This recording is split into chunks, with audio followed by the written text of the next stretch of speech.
May not be the one you wanted, but it can be the start of something new.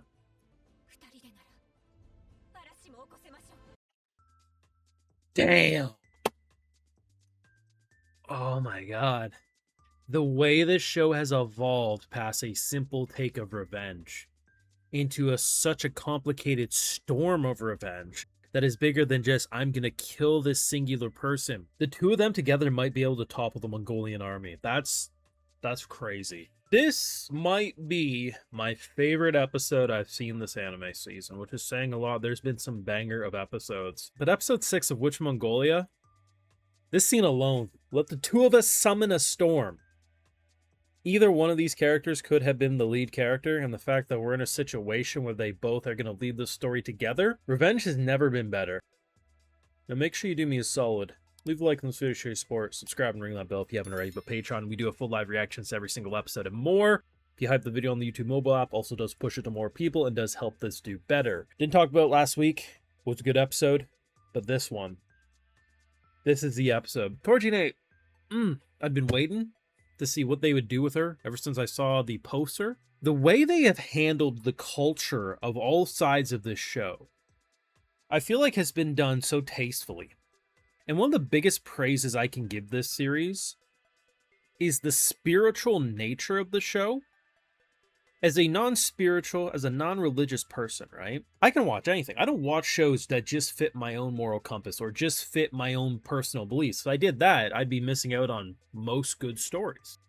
So I don't have to be religious or spiritual or anything to be like, oh, I'm watching a story where a culture has spiritual aspects ingrained into them, right? But there's something about this show that makes me feel something. Like, I'm not going to go out here and start praying, right? But there's something about when we see them do chants or the drum beats, man. Like, there's something that just, it gives you chills in a way that I can't remember the last time I've seen an anime pull it off this well. To end the previous episode was someone saving it by the skin of your teeth, saying, who are you? Why are you here? All right, you don't want to talk? Let me drop you the most amazing backstory. That is so complex. There's aspects to it that are going to be like, ooh, that's gross. But then you're like, wait, given the circumstances, it's probably the best they could have asked for. Only for her to say, you know what? You may have lost your Jada Stone, right? Let me give you mine. Let us do something new together. Singular, I don't think they could have done much. Together, I think they can summon a storm. We are in a situation where a father had to look at his own daughter and say, we are going to join the Mongolians. I'm going to give you away to Genghis Khan. And dead ass, I can come out of that scene and say, unfortunately, that was actually the right call. With how things were going, they were all going to die. The men still had the fighting spirit, including Papa Dearest himself.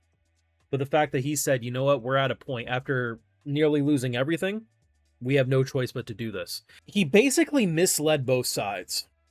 The women of this tribe, you know, were saying like, hey, don't worry. Like, hey, everyone, we're just going to be incorporated. We'll still be ourselves. The fact that when everything was all said and done, he made sure that the Mongolians knew that they are no longer their tribe. They are completely different and separate. Because later that night, he knew he was going to go on a mission and die, and he didn't want to drag them in with it. There's plenty of stories with ridiculous age gaps because of some sort of political marriage. And initially when you see that that was going to be her husband, right? It's weird. And the fact that they immediately are like, yeah, he never did anything. The fact that she was able to legitimately fall in love with him because of his true character being so pure and genuinely just a protector. It's tragic because she never got to tell him how she feels. This show's completely okay being morally complex. It wants to make you uncomfortable at times and show you sides of war and culture that you just normally wouldn't explore. And as I have said throughout videos, like, just because you have this very cartoonish kind of aesthetic, it doesn't pull its punches. It still manages to hit you in the feels and show you a side of brutality of war that you're just not always going to see. The colors, everything. This scene in particular, man, there's just something so special about it, where he basically is acknowledging that, like, by putting arrows in you, your spirit is essentially free. And all this red in the sky, it's not horrifying, it's in fact beautiful. I was wondering why she had such hatred for him and everything in the previous episode. Now we see it. You get taken in, but the man you loved got killed, and then but there's nothing you can do, right? I don't know what the storm is going to look like. I don't know what exactly they're trying to do and what they will plan to. But we have a character with an insane amount of intelligence and a fiery passion, and a wife who does have some political pull and most likely some connections. If we combine connections and intelligence, I feel like this army is very easy to fracture and break apart. All you need to start doing is chipping away, and once you chip away enough, larger cracks will form and it will all topple over. We know it's a very fragile dynamic with the brothers right now, and I think that's where we exploit and crack. It is going to be a fucking bloodbath when it's all over, and in a way I don't think I was really expecting, right? This might be the dynamic of the season. This might be the dynamic that steals the show for the remaining second half of this anime season. And that's saying a hell of a lot, given the numerous banger of anime that are currently airing. But this one got me. Watching this show, when bro was up there banging on the drums and we had that bird's eye view, I felt something in my soul. I was like, whoo! I feel like I'm praying to a deity and I'm believing. This is a fucking masterpiece. It's an exceptionally well-written show, and the production value of this show, no matter where I pause, let's just randomly grab a screen. Beautiful. Absolutely beautiful. Beautiful. Jesus? Like, it's so goddamn inspiring, and I fucking love it.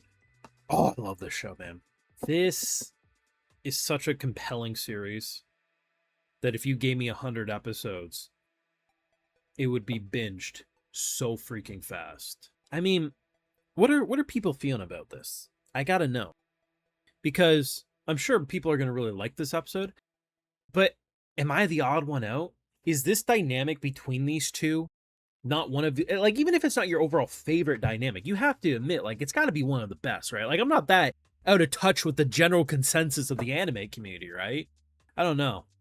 I feel like I'm learning a lot about multiple cultures and dynamics, and I think even the times where I'm like, damn, that's uncomfortable, and then I'm like, fuck, like when he was talking about like how he was, you know, when you look at it, like the needs of the many versus the needs of the few, selling your own daughter, it's fucked up. That's not a great parent, but is a great chief. And then you realize, oh shit, they were all going to die. That was legitimately the only way to save your family. And it's just such a complicated and complex situation.